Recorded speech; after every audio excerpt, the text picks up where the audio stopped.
আসসালামু আলাইকুম সবাইকে। এবার আমরা তোমাদের ষান্মাসিক সমষ্টিক মিলন 2024 ইসলাম শিক্ষা বিষয় নবম শ্রেণীর তোমাদের যে কাজগুলো রয়েছে এর সমাধান দেখব। তো এখানে তোমাদের সবগুলো সমাধানই দেখব। এখানে দেখো তোমাদের উপরে যেগুলো বলা আছে তোমরা এগুলো পড়ে নাও যে আমরা দৈনন্দিন জীবনে আমাদের চারপাশে প্রতিনিয়ত বিভিন্ন সমস্যা বা চ্যালেঞ্জগুলো দেখতে পাই। ইসলামের নির্দেশনা বিধিবিধান যথাযথভাবে চর্চা করলে এই ধরনের সমস্যার সমাধান করা সম্ভব। তুমি যে এলাকায় বা অঞ্চলে বসবাস করো সেই এলাকায় বিভিন্ন সামাজিক সমস্যার সমাধানে ইসলামের বিধিবিধানগুলো বিশ্লেষণ করবে। এখানে কাজ নম্বর 1, সমস্যা বা চ্যালেঞ্জগুলো অনুসন্ধান করতে হবে। এখানে তুমি যে এলাকায় বা অঞ্চলে বসবাস করো সেই এলাকায় বিভিন্ন সমস্যা বা চ্যালেঞ্জগুলোর সামাজিক সমস্যা তালিকা তৈরি করো। এরপর তোমার একজন সহপাঠীর কাছ থেকে জেনে নাও সে কী কী সমস্যা বা চ্যালেঞ্জগুলো খুঁজে পেলো। নমুনা ছকটি তোমাদের পূরণ করতে হবে। এখানে আমি যা খুঁজে পেলাম এবং আমার প্রথম বন্ধু যা খুঁজে পেলো এখানে তোমাকে পূরণ করতে হবে। তো এটি কিভাবে করবে দেখো, তোমাদের কাজ নাম্বার 1, এখানে সমস্যার যে অনুসন্ধান সেটি তুমি এভাবে নির্বাচন করতে পারো যে আমি যা খুঁজে পেলাম সেটি হচ্ছে দরিদ্র, অসাম্য, নারী নির্যাতন, ধর্ষণ। এরপর প্রথম বন্ধু যা খুঁজে পেলো দুর্নীতি, অশিক্ষা, কিশোর অপরাধ বা কিশোর গ্যাং, পরিবেশ দূষণ। ওকে, তো এটি হচ্ছে তোমাদের কাজ 1-এর যে কাজের সমাধান সেটি। এবার দেখো তোমাদের কাজ নাম্বার 2, এখানে সমাধানযোগ্য সমস্যা নির্বাচন ও প্রণয়ন, পরিকল্পনা প্রণয়ন। এখানে তোমাকে কি করতে হবে যে তোমার এলাকায় বিভিন্ন সামাজিক সমস্যা খুঁজে পেয়েছো। এবার 4 জন সহপাঠী আলোচনা করে কাজ 1-এর তালিকা হতে একটি সমস্যা নির্বাচন করো। যে সমস্যাটি সমাধান করা তোমাদের পক্ষে সম্ভব হবে সমস্যাটি নির্বাচনের পক্ষে এককভাবে তোমার যুক্তি তুলে ধরো। নমুনা ছকটি দেওয়া রয়েছে, তোমাদের এখানে এটি পূরণ করতে হবে। এখানে সামাজিক গুরুত্ব এবং ধর্মীয় গুরুত্ব দেখো, এটি তোমরা এইভাবে পূরণ করতে পারো যে সামাজিক গুরুত্ব, কিশোর অপরাধ আমাদের সমাজে খুবই ভয়াবহ একটি সমস্যা এটি, যেটি দ্বারা অনাকাঙ্ক্ষিত ঘটনা অনায়াসে ঘটে যাচ্ছে আমাদের সমাজে। তাই এটি নির্মূল করা ও কিশোরদের সঠিক পরামর্শ দিয়ে সুস্থ করে তোলা খুবই গুরুত্বপূর্ণ, তাই এই সমস্যাটি নির্বাচন করা হয়েছে।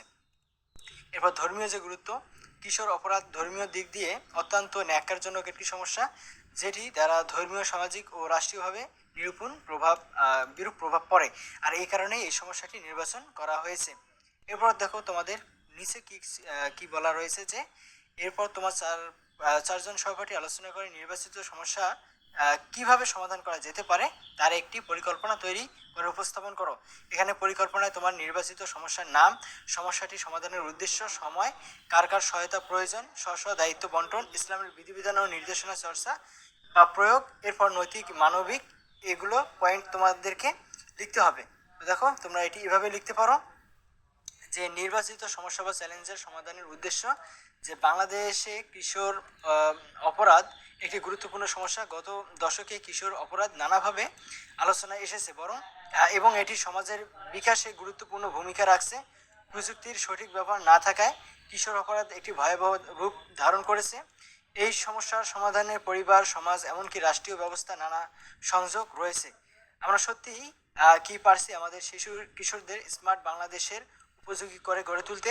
একটু মনোযোগ দিয়ে ভাবলেই দেখবেন কিশোর কিশোরীদের মধ্যে তাদের অভিভাবকের ক্ষমতা কেন্দ্রিক অবস্থানটি সক্রিয় থাকে। কি রাস্তাঘাটে বা শিক্ষা প্রতিষ্ঠানে তারা অনায়াসে সেই ক্ষমতাটি ব্যবহার করতে চায়। এজন্য কিন্তু সেই কিশোর বা কিশোরী দায়ী নন, দায়ী তার অভিভাবক, কারণ ওই অভিভাবক তাকে শিখিয়েছে কিভাবে ক্ষমতা ব্যবহার করতে হয়। এরপর সময়ের ক্ষেত্রে এটি তোমরা 3 মাস অথবা তোমার অনুযায়ী তুমি যেটি দিতে চাও সেটি তোমরা দিতে পারো। এরপর কার কার সহায়তা প্রয়োজন দেখো, পরিবার, শিক্ষা প্রতিষ্ঠান, আইন প্রয়োগকারী সংস্থা, সরকার, এগুলোর প্রয়োজন। ওকে, এগুলো সহায়তা প্রয়োজন। এরপর ইসলামী বিধিবিধান ও নির্দেশনা চর্চা বা প্রয়োগ। তো এখানে ইসলামী শিক্ষার প্রসার, স্কুল ও কলেজ ইসলামী শিক্ষার ব্যবস্থা বৃদ্ধি করা, মসজিদ কেন্দ্রিক কার্যক্রম। এরপর এখানে মসজিদ কেন্দ্রিক কার্যক্রম, মসজিদের কিশোরদের জন্য আকর্ষণীয় ধর্মীয় ও সামাজিক কর্মসূচি প্রদান করা। এরপর নৈতিক ও মানবিকের ক্ষেত্রে তোমরা পরিবার ও সমাজের নৈতিক মূল্যবোধ গুরুত্ব দেওয়া। তো এটি তোমরা লিখতে পারো। তো চলো এরপর তোমাদের কি করতে হবে, কাজ নাম্বার 3, যে প্রতিবেদন লিখি। এখানে প্রতিবেদনের ক্ষেত্রে তোমাকে কি করতে হবে, তোমার বিদ্যালয় বা এলাকার একটি ইতিবাচক উদ্বেগ চিহ্নিত করো। ইসলামের নির্দেশিকা, বিধিবিধান ও রীতিনীতি ইত্যাদি আলোকে ইতিবাচক উদ্বেগটি স্বরূপ উদ্বেগ গ্রহণের কারণ ফলাফল বিশ্লেষণ করে একটি প্রতিবেদন লেখো। তো প্রতিবেদনটি তোমরা কিভাবে লিখবে চলো আমরা একটু দেখে নেই। তো আমাদের কাজ নাম্বার 3, প্রতিবেদন লিখি। ইতিবাচক উদ্বেগ হচ্ছে শিক্ষাক্ষেত্র। তো আমরা এই বিষয়টি নিয়ে এখন আমরা প্রতিবেদন তৈরি করব। এখানে তোমার নাম, তোমার শ্রেণী, তোমার রোল এবং এখানে তুমি একটি তারিখ দিতে পারো। এরপর তোমার প্রতিবেদনের একটি বিষয় এখানে দিতে হবে। আমরা দিলাম ইসলামে নির্দেশনা, বিধিবিধান ও রীতিনীতি অনুযায়ী শিক্ষার গুরুত্ব। তো এখানে ভূমিকা তোমরা দিবে। তো এখানে শিক্ষা মানুষের জীবনে একটি অপরিহার্য অঙ্গ। এটি মানসিক ও নৈতিক বিকাশের জন্য অপরিহার্য এবং মানুষের জ্ঞান দক্ষতা বৃদ্ধি করে। ইসলামের ধর্মের শিক্ষার গুরুত্ব বিশেষভাবে উল্লেখযোগ্য, কারণ এটি জীবনের প্রতিটি ক্ষেত্র আলোর দিশারি হিসেবে কাজ করে। ইসলামের শিক্ষার গুরুত্ব। ইসলাম ধর্মের শিক্ষার গুরুত্ব অপরিসীম। পবিত্র কোরআন ও হাদিসের শিক্ষার গুরুত্ব ও প্রয়োজনীয়তার উপর অনেকবার জোর দেওয়া হয়েছে। ইসলামের জ্ঞান অর্জনকে ইবাদতের একটি অংশ হিসেবে বিবেচনা করা হয়। কোরআন ও হাদিসের শিক্ষা গুরুত্ব, যে কোরআনের প্রথম ওহী ছিল ইকরা, অর্থাৎ পড়ো। আল্লাহ তাআলা বলেন যে বিসমিল্লাহির রহমানির রহিম, ইকরা বিসমি রাব্বিকাল্লাযী খালাক, খালাকাল ইনসানা মিন আলাক, যে পড়ো তোমার প্রভুর নামে যিনি সৃষ্টি করেছেন। এটি সূরা আলাক আয়াত 1 থেকে 2। এই আয়াতের মাধ্যমে বোঝা যায় যে আল্লাহ তাআলা শিক্ষাকে কতটা গুরুত্ব দিয়েছেন। এছাড়া নবী মুহাম্মদ সাল্লাল্লাহু আলাইহি সাল্লাম বলেছেন, জ্ঞান অর্জন প্রত্যেক মুসলিমের জন্য নর ও নারীর উপর ফরজ। এটি ইবনে মাজা। তো এই হাদিসটি শিক্ষার বাধ্যতামূলকতাকে স্পষ্টভাবে নির্দেশ করে। ইসলামের দৃষ্টিকোণে জ্ঞান শুধুমাত্র ধর্মীয় জ্ঞান নয়, বরং বিজ্ঞান, গণিত, চিকিৎসা, প্রকৌশল সহ সকল ধরনের জ্ঞান অন্তর্ভুক্ত। শিক্ষার বিধিবিধান ও রীতিনীতি। ইসলামের শিক্ষার কিছু বিশেষ বিধিবিধান ও রীতি রয়েছে যা মুসলিমদের জন্য অত্যন্ত গুরুত্বপূর্ণ। এর মধ্যে কিছু প্রধান নির্দেশনা হলো নৈতিক ও আধ্যাত্মিক শিক্ষা। তো শিক্ষার মাধ্যমে শুধু প্রাতিষ্ঠানিক জ্ঞান অর্জন নয়, বরং নৈতিক ও আধ্যাত্মিক দিক থেকেও সমৃদ্ধ হওয়া উচিত। এরপর সঠিক উদ্দেশ্য, এরপর শিক্ষার প্রতি সম্মান, এরপর শিক্ষার ফলাফল, এরপর ব্যক্তিগত উন্নয়ন, এরপর সমাজ উন্নয়ন, এরপর জ্ঞান বিজ্ঞানের উন্নয়ন, এবং সর্বশেষ তোমরা একটি উপসংহার দেবে। এবং তোমরা আমি যে এই পয়েন্টগুলো আকারে যে লিখেছি এগুলো তোমরা অবশ্যই দেবে। ওকে, আশা করি তোমরা বুঝতে পেরেছো। এরপর চলো আমাদের পরবর্তী কাজটি কি সেটি দেখে নেই। পরবর্তী কাজটি হচ্ছে যে কাজ নম্বর 4, ইসলামের বিধিবিধান বা দৈনন্দিন জীবনের অনুশীলন করি। এখানে তুমি যে সামাজিক সমস্যা বিশ্লেষণ করেছো, তোমার এলাকার বিভিন্ন সামাজিক সমস্যা চিহ্নিত, সমাধানযোগ্য সমস্যা নির্বাচন, সমাধানের পরিকল্পনা ইত্যাদি ইসলামের বিধিবিধানের আলোকে তা সমাধান করার জন্য তোমার দৈনন্দিন জীবনে কোন কোন ক্ষেত্রে পরিবর্তন প্রয়োজন তা চিহ্নিত করে কিভাবে অনুশীলন করবে তা উল্লেখ করো।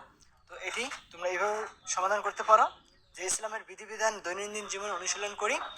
যে কিশোর গ্যাং অপরাধ বা কিশোর গ্যাং সমস্যা সমাধানের জন্য ইসলামের বিধিবিধানের আলোকে দৈনন্দিন জীবনের কিছু পরিবর্তন ও অনুশীলন করা প্রয়োজন। নিম্ন কিশোর অপরাধ সমস্যাটি মোকাবেলা করার জন্য যেসব ক্ষেত্র পরিবর্তন করা উচিত এবং কিভাবে তা অনুশীলন করা যেতে পারে তা উল্লেখ করা হলো। এখানে 1 নম্বরে পরিবারের ইসলামী মূল্যবোধ চর্চা। এর পরিবর্তন হলো পরিবারের ইসলামী শিক্ষা মূল্যবোধের চর্চা করতে হবে, এখানে অনুশীলন। এরপর 2 নম্বরে উপযুক্ত সঙ্গ নির্বাচন, এবং তোমরা এখানে এই যে এগুলো তোমরা অবশ্যই এগুলো লিখবে। এরপর তোমরা এর পরিবর্তনের ক্ষেত্রে তোমরা বাচ্চাদের সঠিক সঙ্গ প্রদান এবং তাদের বন্ধুত্বের গুণগত মানের প্রতি মনোযোগ দিন, এবং এর অনুশীলনগুলো এইভাবে লিখতে পারেন। ওকে, এরপর ধর্মীয় শিক্ষা ও সচেতনতা। বাচ্চাদেরকে মাদ্রাসা বা ইসলামিক সেন্টারে পাঠান বা ধর্মীয় শিক্ষা নিশ্চিত করুন, এবং এর অনুশীলনগুলো এগুলো। এরপর যে সামাজিক দায়িত্ব ও সচেতনতা, এরপর এর পরিবর্তন হলো এগুলো, এবং এর অনুশীলনগুলো এগুলো তোমরা লিখবে। এবার 5 নম্বর হচ্ছে প্রযুক্তি ও মিডিয়ার ব্যবহারের নিয়ন্ত্রণ, এবং 6 নম্বর হচ্ছে আত্মনিয়ন্ত্রণ ও আত্মপ্রত্যয় শিক্ষা দিন। তো এইভাবে তোমরা এই যে আমি যেগুলো তোমাদেরকে দিয়েছি এগুলো তোমরা স্টেপ বাই স্টেপ লিখতে পারো। ওকে, তোমরা মোবাইল স্ক্রল করে পজ করে তোমরা এটি দেখে নিয়ে তোমরা খাতায় তুলবে। আশা করি তোমরা তোমাদের যে মূল্যায়নের কাজগুলো রয়েছে সবগুলো কাজের সমাধান পেয়ে গিয়েছো, এবং